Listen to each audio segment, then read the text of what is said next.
at the end of this. So, hi everybody. Thanks for joining us on Wednesday, 2 o'clock, Chamber Community Zoom.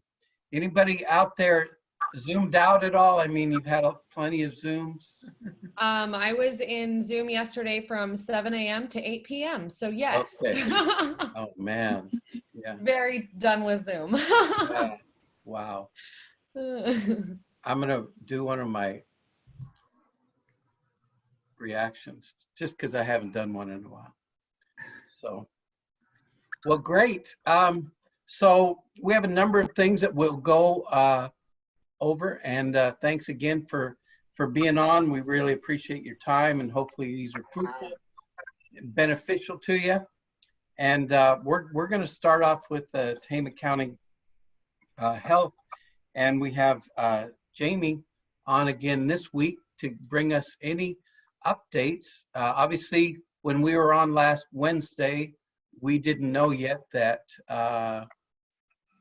later that day, the approval for 2A phase was going to go through, but we were ready for it because we received so much information from Jamie, so we appreciate that. So take it away, Jamie.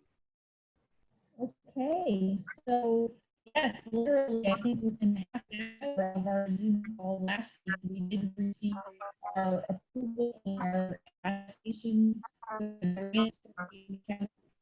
Hey, Jamie. And, Jamie. yes. I'm having a little hard time. I don't know if it's me or it's her. Yeah. Is there a way to get a better connection? Is this better? Yes. I think that I had my, I think that I had my cell phone hotspot a little covered up. So hopefully that's better. Much better. Thank you. Yes. So sorry, as I was saying, literally, I think we had our attestation for the variance for Tehama County approved within about a half an hour of finishing the call last week. And so as everybody knows, we are moving through our sped up, we're speeding up going through stage 2. And we had, at the time that we submitted our attestation, we had also included in our plan that we had what we called our 2B phase, which are things that aren't in the governor's phase 2. However, we were hoping that we hopefully not have to wait until his stage 3 in order to move forward. So what we have heard since that time period, earlier this week, we don't have any definitive dates on when we can start moving into our 2B variants, but we have heard from the governor's office that there were some additional sectors opening up statewide at the beginning of this week, and those included places of worship as office spaces for employees and religious counseling only. So that was, it's not saying that church services can happen yet, but there's a limited thing that was approved statewide for places of worship. Also, he included curbside libraries, which our library did open to curbside services this week, and some drive-in movie theaters following certain retail guidelines. The other piece of news is that we are looking at potentially for some of the local variance plans like ours, they're preparing to add some more sectors gradually for us. And although it's not our entire list of 2B, I'm happy to say that they are looking at adding barbershops and hair salons to those. Also some additional church-related variances that will require, again, quite a bit of modification. And then they're talking about camps as well, some summer camps. So what we were disappointed about is we actually had a call last evening, a statewide call, and they didn't have any definitive information on when we would be looking at being able to move forward with a couple of the items in our to-be plan for opening. So we are just going to have to hang in there. And, you know, again, as we talked about on the last call, as long as we're staying in our lane and abiding by what the governor is releasing, I do believe that he is going to be moving more and more items from stage 3 up. And we will be absolutely right on top of all of those and letting folks know as soon as we have word that we can continue to open various sectors. Can I ask you a few questions? Sure. Okay, thanks for the info. That's great. So I was under the impression Monday when the governor spoke that he was giving more say to the counties and the county health departments and the county official or health official doctor, where we can make some of those calls. Where are we still not able to do that? Why or did I hear it wrong? Well, I'm the way you stated it, it doesn't mean still that we can have Dr. Wickenheiser make calls to open things that are in stage 3. Oh, I'm talking about 2B. Sorry about that. Where would he be able to make the calls on the hair salons, the gyms? Only when he gives us that approval, and that they haven't said yes on that. And unfortunately, we have gyms and fitness studios that we had wanted to be in R2B. That is not something that aligns with the things, the sectors that the governor has agreed to accelerate a little bit. Okay. The like 22-page or longer document last week, under your stage 2B, it had hair salons, barbers, nail salons, gyms, fitness, libraries, playgrounds, skate parks, etc. So that's changed? Well, no, that hasn't changed for us, but we still can't be more liberal than what the governor is allowing. So what the governor had put out at the beginning of this week, which I do have that on my screen. If we want to share that screen, we have, Yes.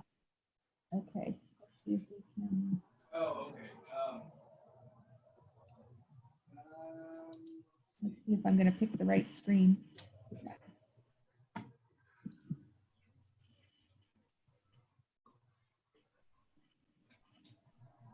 Hopefully that's coming up. So this is directly from what the governor announced earlier this week, and the 518 new sectors that open statewide are listed there, which I had mentioned, and then the A through E items below that are the next steps for sector openings. And these are the things that we already have that in we have some of those in our variance. So as soon as we have a go ahead to move some of those things, such as the hair salons and barbershops forward, we will do so. We just don't have that green light yet.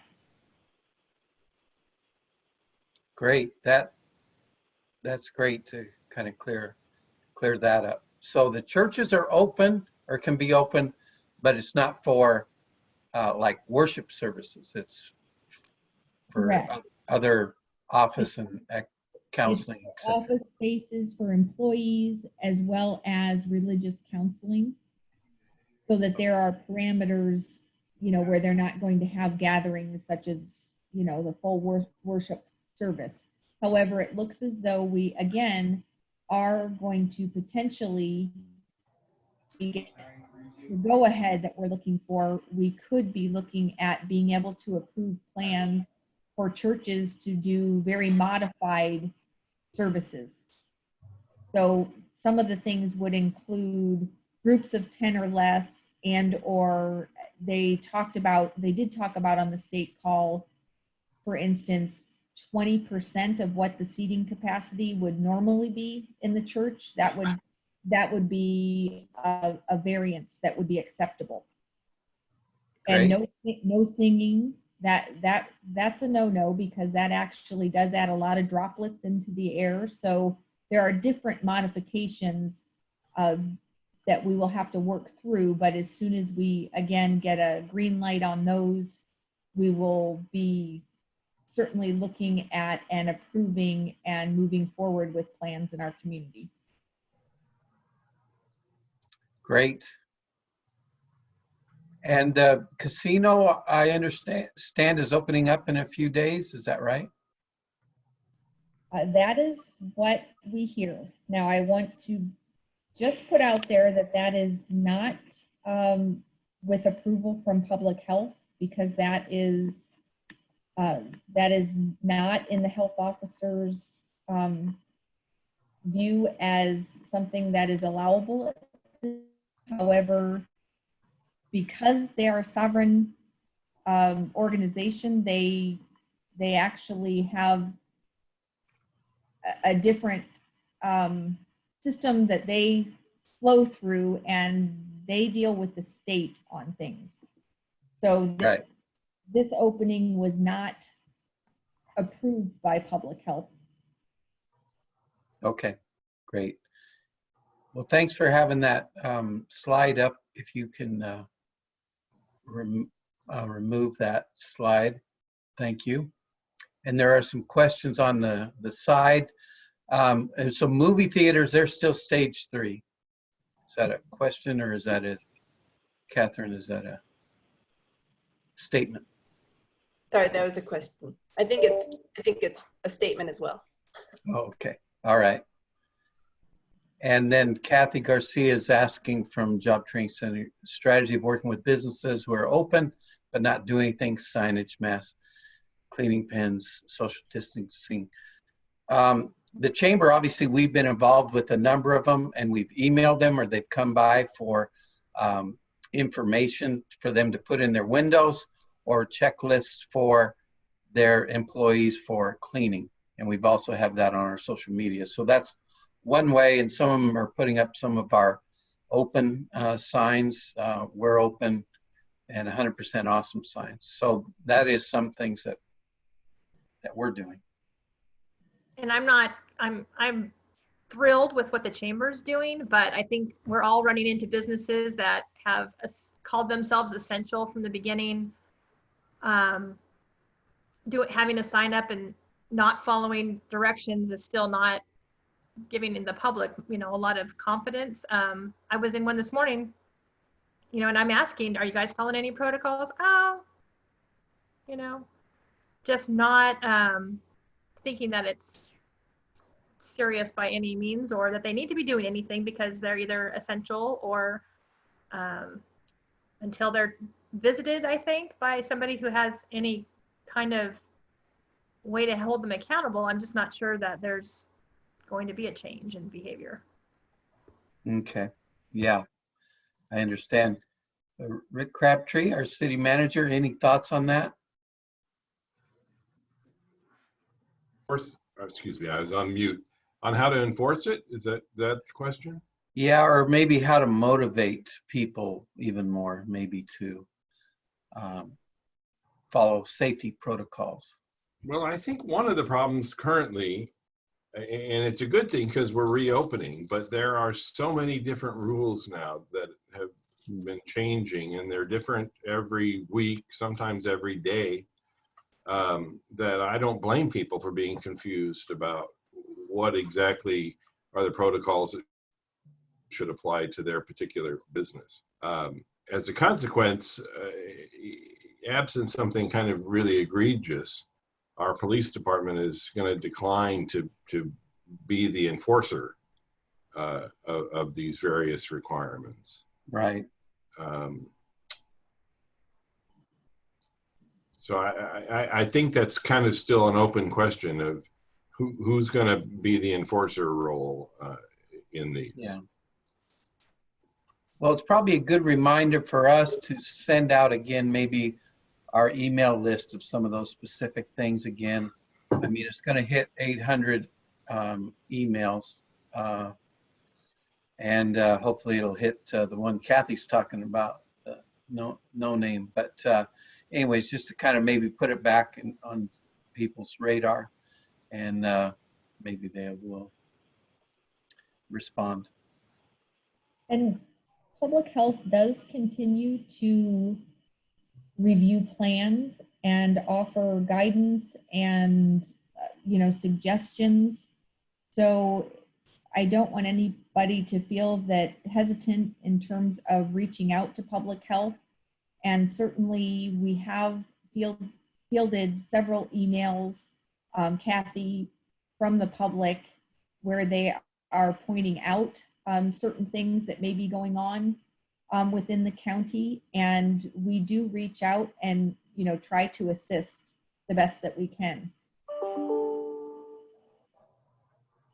That's awesome. I did think it was more of a, gee, public health is paying attention to, everything going on out there, but I also realize you're probably overwhelmed. So it's I'm sure overwhelming. But I mean, when I've talked to several and just asked, hey, what's your protocol? And they look sort of stunned at you, or they have frontline workers who don't have a clue. They're young and they're, they haven't really, it hasn't been shared with them, so they're not really prepared. And we have to, I mean, everybody has a responsibility to have that conversation, I think, if they're not doing things, and to say, really, we really need to make sure that you're following these protocols, or at the very basic minimum that everybody should be doing. Yes, and we're happy to, again, have those discussions whenever they are pointed out to us. We don't have staff that can go to each of these places because they're busy doing testing and contact tracing and things of that nature, but we absolutely do reach out when things are brought to our attention. Also part of a customer aspect, we had to have somebody come in and we asked ahead of time, what will you be doing to ensure that when you come into our office, your workers are safe? And they didn't have that in place, but they said, well, what do you want us to do? And so we had to sort of say that, well, this is our expectation for you coming in. So, it has to, I probably work both ways too. Exactly. Yeah. So Julie, what's going on at Assemblyman's office there? Any new news? Just a couple of minor things. First, to piggyback off the previous conversation about moving into later phases and more types of businesses being allowed to open. Actually, right before this call, a press release from our office went out with an attached letter that various assembly members signed on to that Dave, I will send you once I can get into my email. Due to technical difficulties, I cannot be in a remote access to my work account and on Zoom at the same time. So no problem. But I will send a copy of the letter. But it's just a letter asking that more types of businesses be included in phase 2, primarily based on the Johns Hopkins study that was done on various factors about the amount of contact and the type of contact within these businesses. So specifically, it's for personal care sector, gyms, fitness studios, and recreational facilities. So I will send the press release and the letter when I can. So just know that he's continuing to advocate for more and more types of businesses to be opened, as communities see it's appropriate. And then also, as businesses are going back to work and reopening, I know there have been lots of questions on unemployment, both from the employer side about how do I get people back to work, and then from the employee side of how do I navigate maybe only partially going back to work or going back to work full time after having been on unemployment. So they have, didn't really give us an answer, but they did direct us to the COVID FAQ on the EDD. They've added 8 or so questions that are specifically about going back to work and adjusting your benefits as needed. So I will put the link to that FAQ in the chat, and that way if anyone has any questions that come up on the whole going back to work and navigating unemployment, there are some resources available. Perfect. Thanks. So folks, if you don't have your, click your chat on the bottom and you can get any of the information that's coming up, including what Julia just mentioned. As has the California Department of Public Health and the American Academy of Pediatrics. So you can find the links to all of their reopening guidance underneath each bullet point there. Next slide.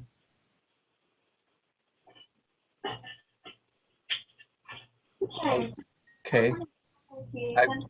Together some best practices to help programs make a decision on when it's best to reopen their facilities.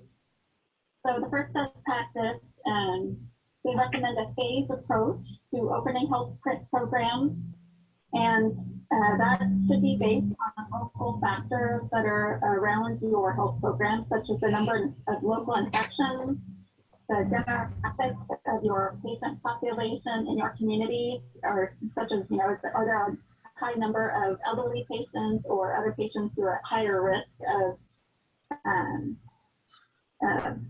infection with COVID-19, and then also what the for COVID in the hospitals that surround your health program, are the number of hospitalizations going up or down, and then also what the health system capacity is in your communities in case there is a second wave of infections that comes through for COVID. I also recommend looking at the testing availability and availability in your region. If there are a lot of new cases that start coming around as counties begin reopening facilities.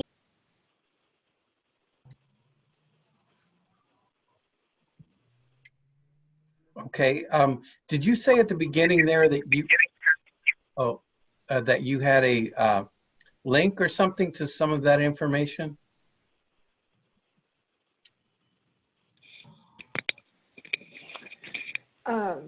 Yeah, so I just dropped an EDD link in the chat.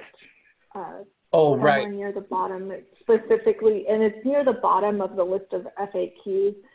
They've added, I think they said 8 that specifically deal with navigating going back to work if you're an employee, or as an employer navigating maybe people who don't want to return to work and would prefer to just collect unemployment. So Perfect. Okay, I see that one.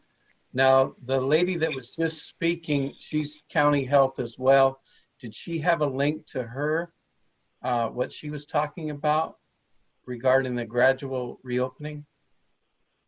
Is she gone?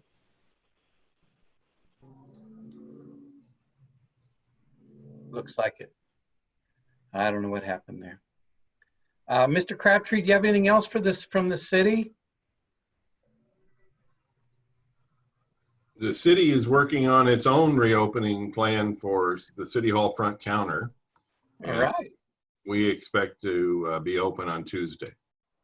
Great. For 2 people at a time at the front counter. Okay.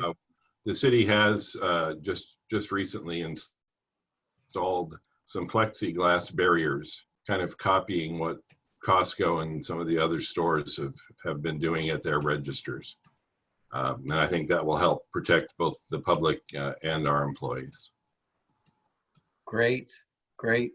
How about that construction? For what? Which construction? Oh, sorry, Main Street. How's that coming along? That's a Caltrans project. I know. And so I don't have any control over that. But if you have some questions about the scheduling, I know we can get you a schedule. Okay, I just didn't know how long it was going to take. or what they're doing after they're doing all those corners, or what the time frame is. Now, actually, I spoke with a downtown businesswoman yesterday, and she said if it was ever a time to kind of having to shut down a little bit the streets, it's better now than in the middle of you know, a peak season.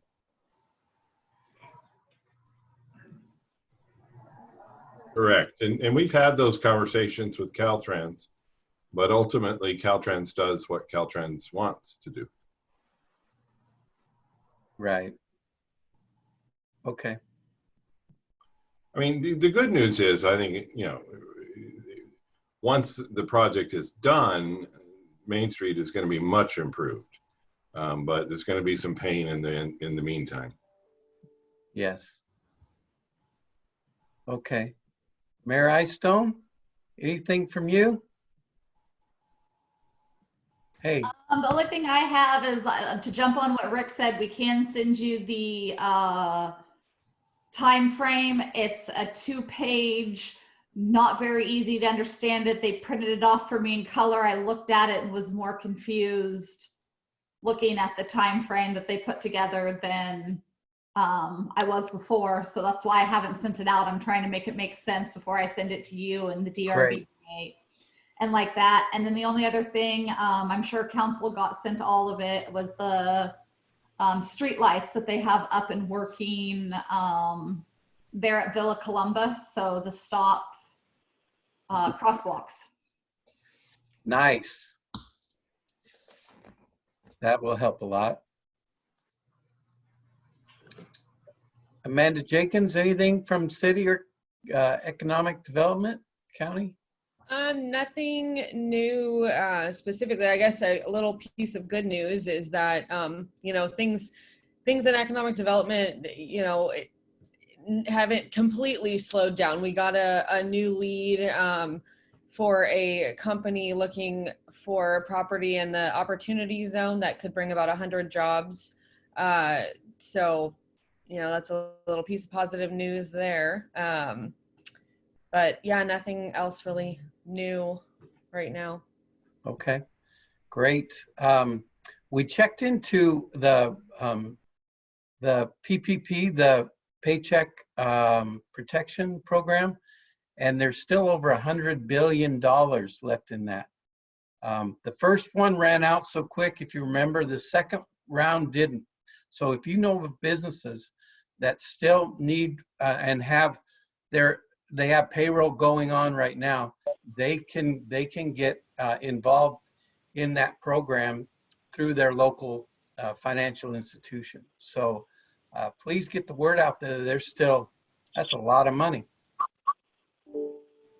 So it's good news if some others, a number of folks locally have been able to get PPP, and it's really made the difference for them over these few months.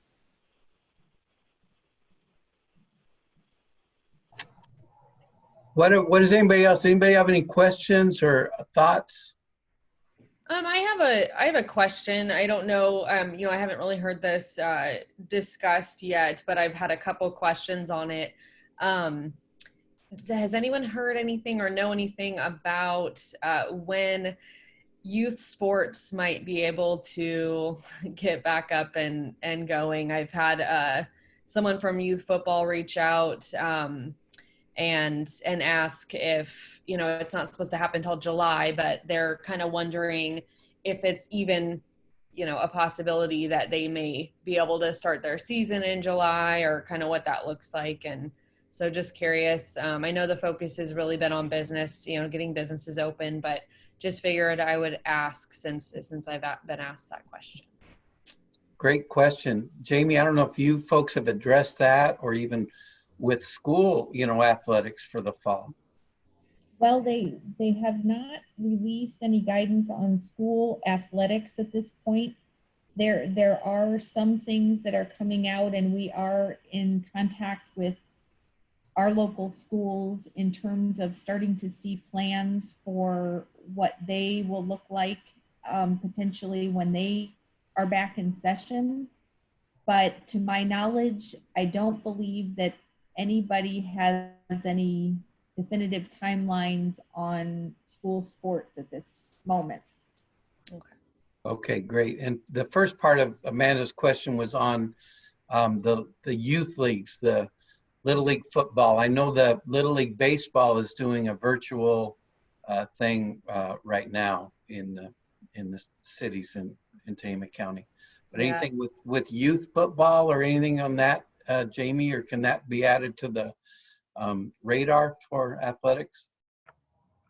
That's certainly something that we can begin talking about. It is not in the next steps that the governor is proposing to move forward and bring into late stages of the second phase. I see pro sports is though. Yes, pro Yeah. sports with no crowds. So that's basically that pro sports are being looked at without bringing spectators there so that they can be televised. Right. Okay, good. Who else do we have around here that might have a question or a comment? Love to hear from you. Dave, this is Kathy Garcia, and I do have a little information on the business survey that went out that closed on Friday. And that information will be coming out to all of the counties. I think there's 12 counties total as individual county information, but also as regional information. But just to give you a little idea, the top 6 for the region and Tehama County was pretty much in line right with this. Number 1 was concern around safety for employees and customers. This is what kind of information or resources are you interested in? And so this is the business responses. Second was figuring out how to purchase the PPP supplies and how to do that maybe in co-ops and groups of businesses coming together to figure that out. Third was other financial assistance. A lot of them had applied for the PPP. A lot of them had gotten it, but a lot hadn't even applied, actually, that were surveyed. And, you know, when talking to the hair salons, a lot of them don't have people on payroll. They didn't get to apply for that independent contractor or owner, business UI until late. So they really have been in a hard spot unless they got the stimulus check. After that was strategic use of social media, as you can imagine. Next up was creative marketing strategies. And last, out of this, that's just the top 6 here, rethinking my business model. So a bunch of some good information coming out of that. And again, well, it's getting to be better analyzed so we can, break it out by, by industry sector and all that. But a lot of 1 to 5 employee size businesses. But then again, everything up to over 200 employee type businesses also replied, but we'll have more data on that probably next week. Great, look forward to getting that. A couple of chat things. We had Philip Miller from Dignity Health was on, and he's a part of the new Emergency Preparedness Senior Corps. So they have a Facebook page, if you could like that. They're getting activated here in our area. So if you could, you'll find out more information about them, and they're involved with the Listos group as well. So that's that. And then the question, date for salons to be able to open, I'll just answer, and Jamie, correct me if I'm wrong. It is in the 2B, and it's still to be determined. That's correct. Yeah, you got that. And then Catherine, thank you for adding, here's a resource for masks. And that is just a company that sells them. They have a good price. They have a good mask. What is that? She's still on? I always forget I'm on mute. They have good prices. They do custom t-shirts and like logo wear for employees. If you want to have your employees wear the polo shirt with the names, we've gotten our polo shirts from them, and we just ordered masks. They'll even do custom masks with your logo on the mask, but those are a little more expensive. But they're a good resource for the non-disposable kind. I see. Great. Okay. All right. Anybody else have any, this has been great. Anybody else have any questions or comments? Dave, this is Jamie again. I just wanted to be able to share with everybody that we have seen a dramatic increase in our testing in the county, which is wonderful. That was part of what we had to attest to, what Dr. Wickenheiser had to attest to as we were going to speed up and move through phase 2 more quickly. So we currently have 1,017 results for COVID-19 testing, of which are negative, and we still have just our 2 positive, which that is up 1 obviously since our last call last week. But we have seen in the last 2.5 weeks, we've seen an additional 704 people tested. So this is really a good time for me once again to put a plug in for the site that is currently in Corning right now, and it will be, our plan is to have it back in Red Bluff, but we just wanted to make sure that everybody knew that you are still able to get tested, and currently the hours are 7 a.m. to 7 p.m. and it's at Corning High School. That they will be there through May 29th and closed on Memorial Day, Monday the 25th, and then returning back to the community center on Jackson Street from June 1st through June 12th. Great, those are great numbers. And those are by appointment only. So if I need to, we're actually going to get another public service announcement out today with that information, and just encouraging folks, because it really is helpful for us as a community to keep continuing to stay open and move forward, showing that we have the testing capacity and the prevalence of the disease in our community. Yeah, that's great news. Good job. Hey, Nat, why don't you run through a few of our little flyers, our little chamber slideshow real quick, just so you know some of the things we have been doing, are doing, or adding. Now, these we sent out, or we have on our social media. If you have any questions about some of that stage 2A and 2B stuff in the phases for Tehama County. So this talks about 2A. The second sheet talks about 2B. Obviously, Jamie has kind of changed that a little bit, but it gives you kind of a basic plan on that.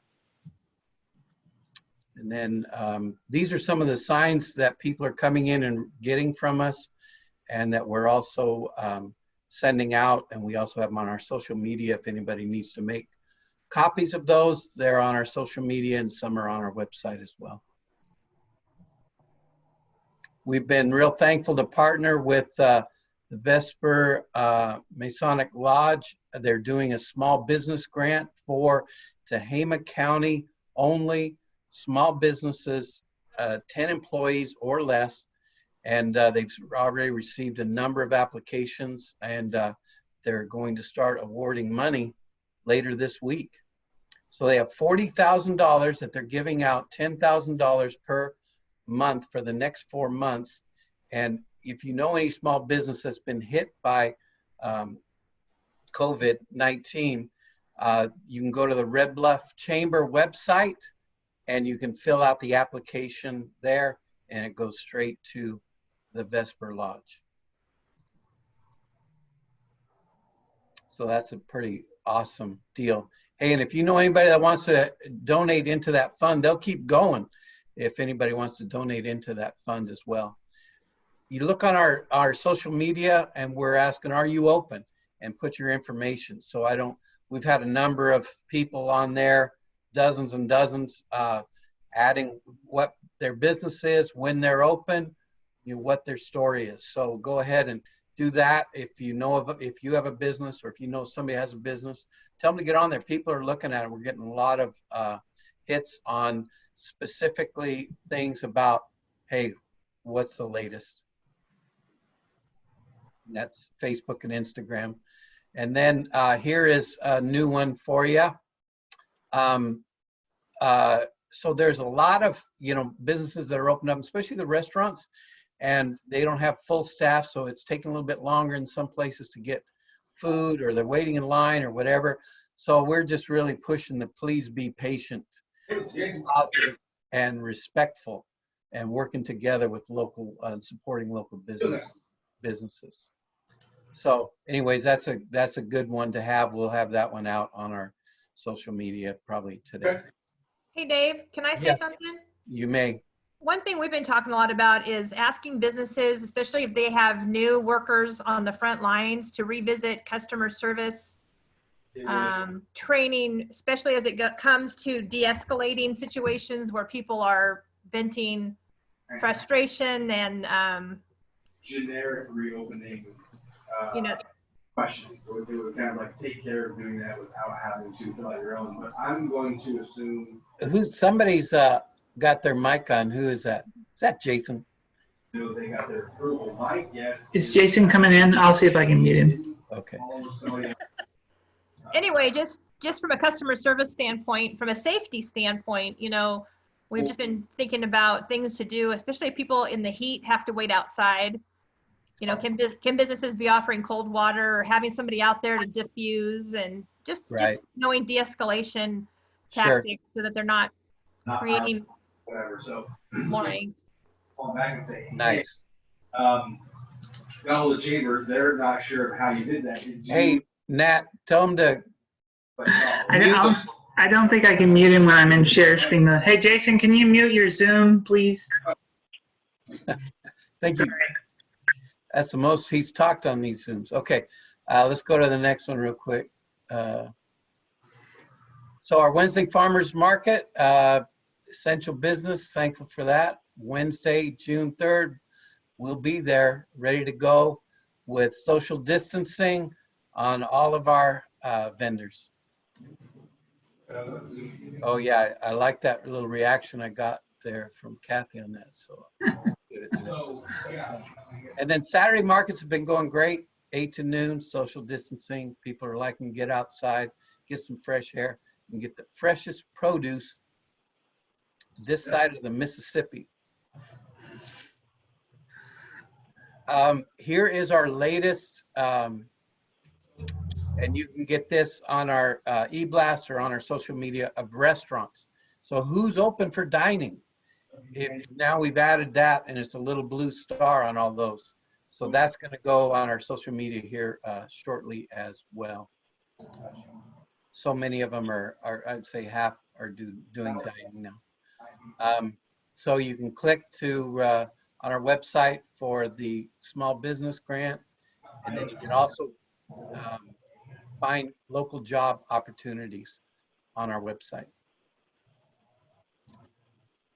And then this is a lot that Jamie has been talking about. So here is the actual website for you to get all the information. It's basically the information you shared, 1017. So if you want more information and the PSAs, and CDC information, it's all on this website. So Nat is going to put that in our chat so you can get that.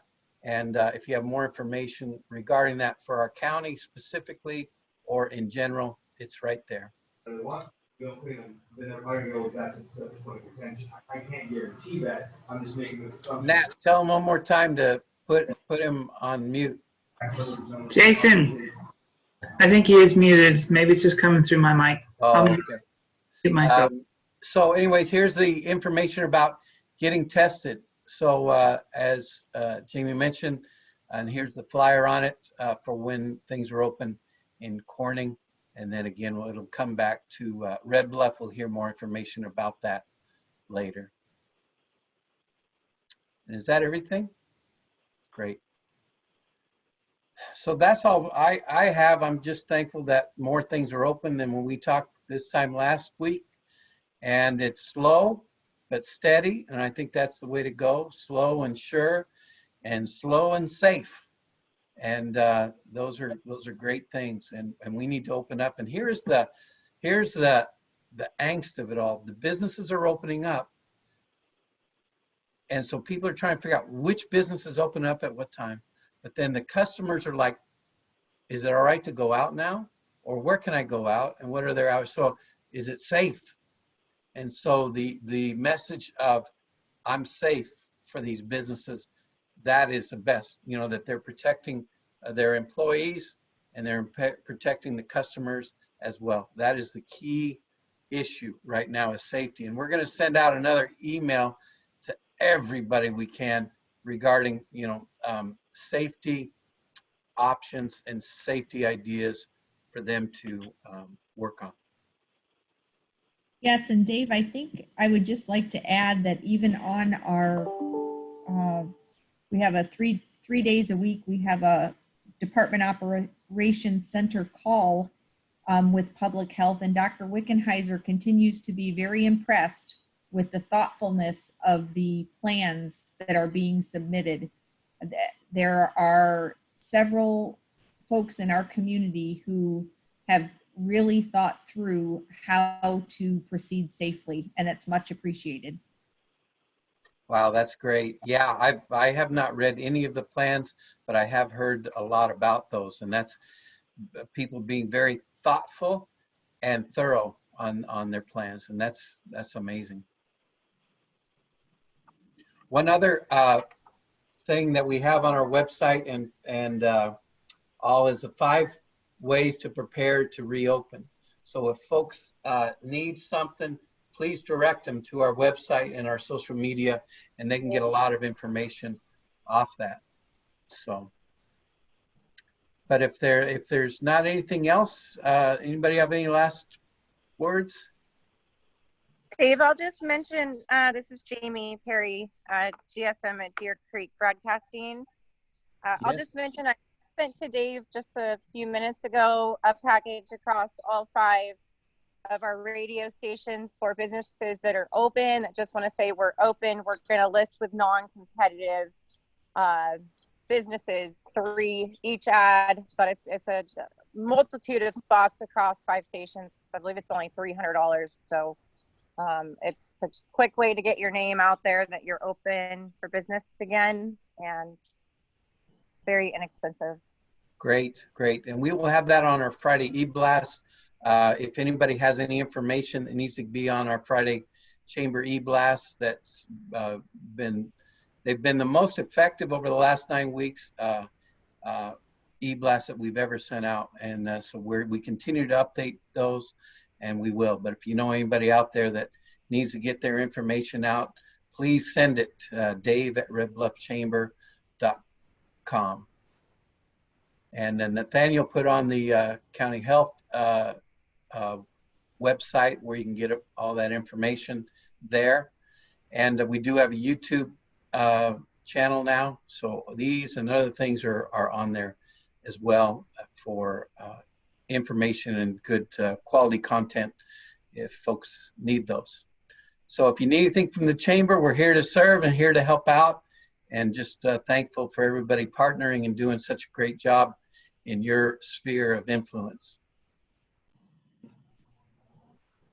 Thank you. Guys, have a great rest of the week. Glass is still half full. 3-day weekend. Woo! Yeah, woo! Thanks. See you all. Thank you.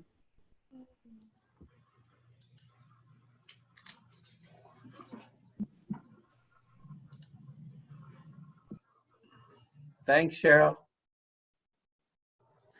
Hey, thank you. See you later. Take care. Have a great weekend. You too.